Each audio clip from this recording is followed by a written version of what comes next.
저는 공돌이입니다. 고등학교 졸업 이후 군 입대와 전역을 빼면 모두 공돌이 생활을 했습니다.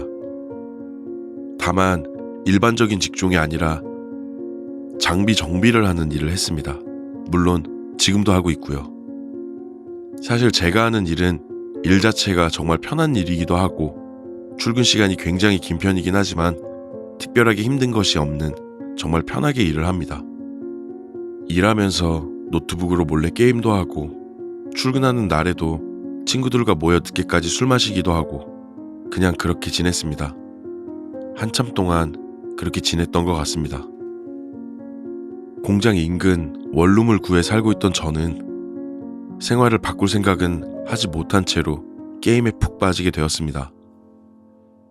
게임에 정말 돈도 많이 썼고 친구들을 만나려고 움직이던 짧은 움직임조차 없이 매일 퇴근하면 집에서 게임하고 일할 때도 앉아서 몰래 게임하고 집에서 혼자 배달 음식 시켜 먹으며 정말 엉망진창이 되어갔습니다.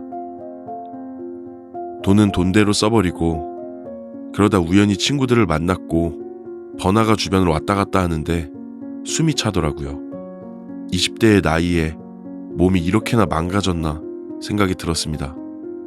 처음보다 약 한 30kg 정도 살이 찐 저는 고혈압과 천식을 얻었지만 그렇게 살면 안 된다는 것을 배웠죠.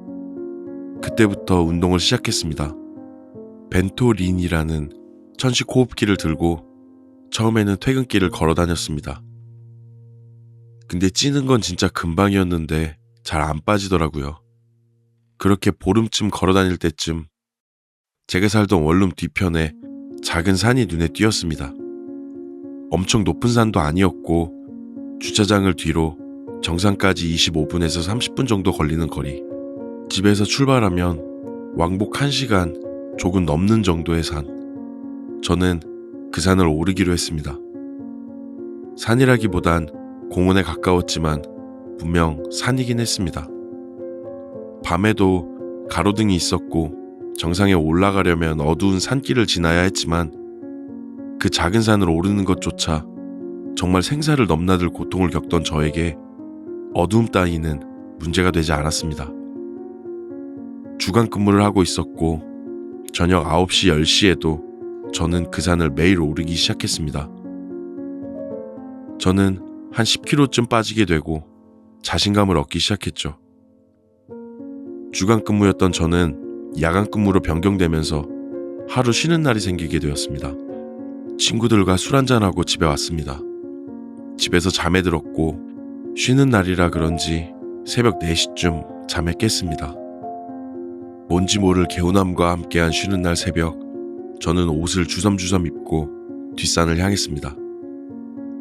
그렇게 정상까지 올라갔다 내려오는데 주차장에 웬 여자가 서 있었습니다. 해가 막 뜨기 시작한 때 그리 어둡지도 또 그리 밝지도 않은 상황에서 그 시간에 빨간색 원피스, 롱코트를 입은 웬 여자가 서 있었습니다. 보고 나서는 그냥 지나치고 있었지만 근처 술집에 다니는 여잔가 정도로 생각을 했습니다. 그 여자를 지나쳐 집 쪽으로 향하는데 뒤에서 또각또각 몇 번 들리고는 조용했고 저는 그냥 무시한 채로 집까지 향했습니다. 그리고는 야간 일을 시작하게 되었죠. 오전에 퇴근해서 한숨 자고 나서 해질녘에 항상 산으로 올라갔다 온 뒤 출근하려는 계획을 잡았습니다. 저는 계획대로 매일 운동을 시작했습니다. 출근 전 운동을 갔다 와 씻고 출근하고 하던 중 한 3일쯤 지났을까? 그날은 비가 오려는지 날이 흐렸습니다. 저는 크게 신경 쓰지 않았고 산으로 올라갔습니다. 2개월이 넘도록 다녔던 산이 밤이건 낮이건 흐리건 맑건 별로 겁나지 않았거든요. 제가 다니던 시간에는 사람들도 드문드문 있었기도 했고요. 그렇게 정상까지 오른 뒤 다시금 내려오는데 주차장에 그 빨간 옷의 여자가 똑같은 옷을 입은 채 그 자리에 또 서 있는 겁니다. 묘한 느낌이 있었지만 아무 생각 없이 집에 왔습니다. 그리고는 비가 왔고 며칠 운동을 못했죠. 비가 멈추고 저는 다시 운동하러 산을 올랐습니다. 초겨울 시즌이 들어오고 해가 빨리 저무는 거에 느껴질 정도였습니다. 그날 정상에 도착한 뒤 내려올 땐 해가 거의 저물고 있었습니다. 어둑어둑해진 상황이었죠. 주차장 쪽으로 나오며 저는 혹여나 그 빨간 여자가 있나 찾아봤지만 보이지 않았습니다. 그리고 주차장을 지나려는데 주차장 한편 숲풀 속에서 그 여자가 걸어 나오는 겁니다. 길도 없는 그곳에서 똑같은 옷을 입은 여자가 천천히 걸어 나왔습니다.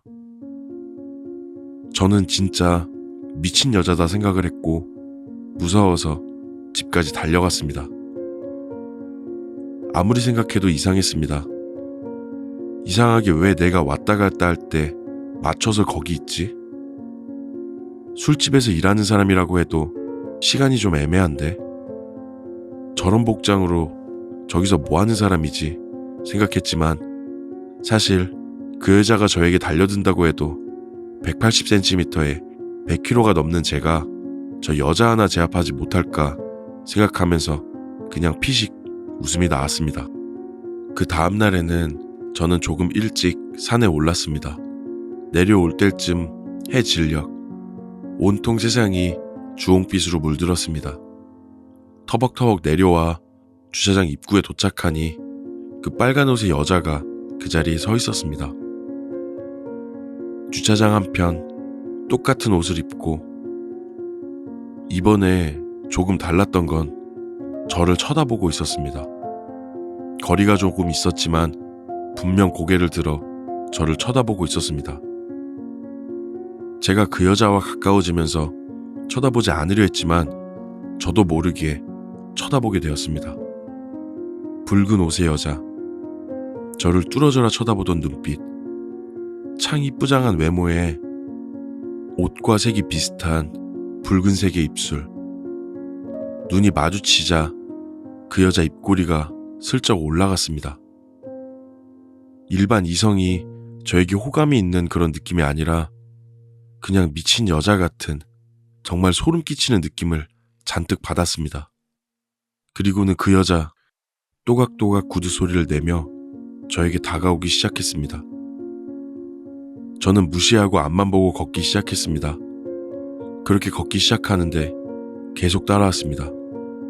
제가 뛰기 시작하니 함께 뛰는 듯한 소리가 뒤에서 들렸고 저는 두려움에 뒤돌아보지도 못한 채로 앞으로 뛰어가니 소리가 점점 작아지며 결국 들리지 않았습니다. 그대로 집에 가 씻고 출근했습니다. 정말 무서웠습니다.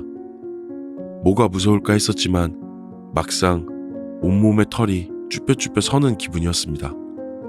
출근을 했고 저는 그 여자가 단단히 미친 사람 정도로만 생각을 했는데 아무리 생각해도 사람이 아닐지도 모른다는 느낌을 자꾸만 받았습니다. 그 뒤에 저는 산을 안 갔습니다. 집 주변 헬스장을 등록했고 산 대신 헬스장을 다니기 시작했죠. 훨씬 쾌적한 환경, 운동 끝나고 바로 씻고 갈 수 있는 최적의 장소라고만 생각을 했습니다.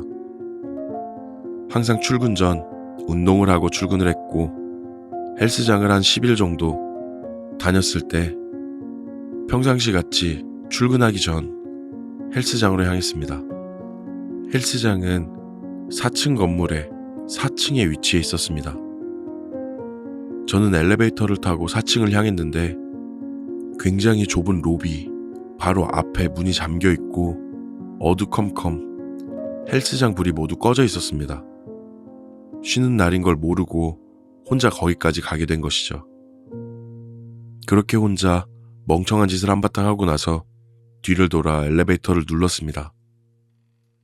아래에는 동물병원, 병원, 요가원 등이 있었지만 엘리베이터는 내려가지 않고 분명히 4층에 있었습니다.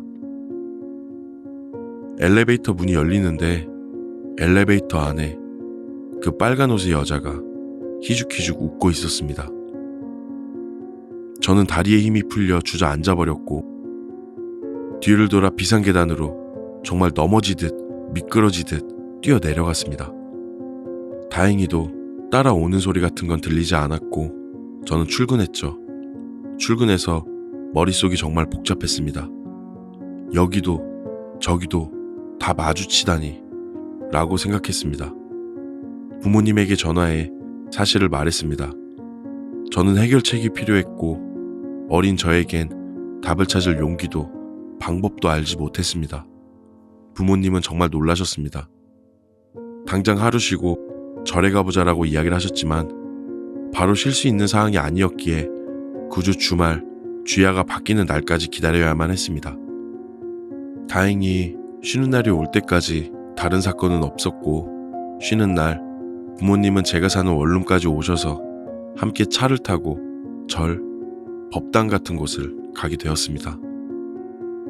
스님이 계셨고 스님은 저를 보자마자 뭐를 그렇게 달고 다니냐면서 저는 아무 말도 하지 않았는데 언제부터 그랬냐고 이야기를 하셨습니다. 무슨 이야기냐고 물어보니 마주친 게 언제냐 하면서 분명 무언가를 보는 듯한 이야기를 하셨고 왜 밤늦게 그렇게 산에 다니냐고 아무 산에나 그렇게 다니고 말 걸고 하면 얼마나 위험한지 아냐면서 화를 내셨습니다. 그리고는 저에게 부적 하나 써주셨습니다. 그 스님이 이야기해 주셨던 것은 제가 몸과 정신이 약해진 순간에 그런 영혼이 보이게 되었고 건강을 찾기 시작해도 한번 보이기 시작하면 그 영혼은 저를 쫓아다니기 시작한 거라고.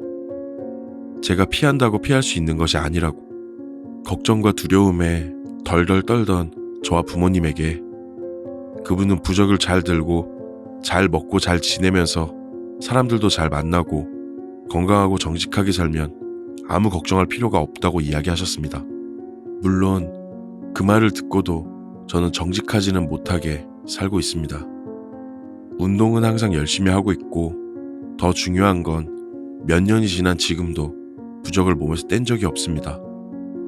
너덜너덜해지고 색이 변했는데도 아직도 저는 그 부적을 두고 다닌 적이 없습니다.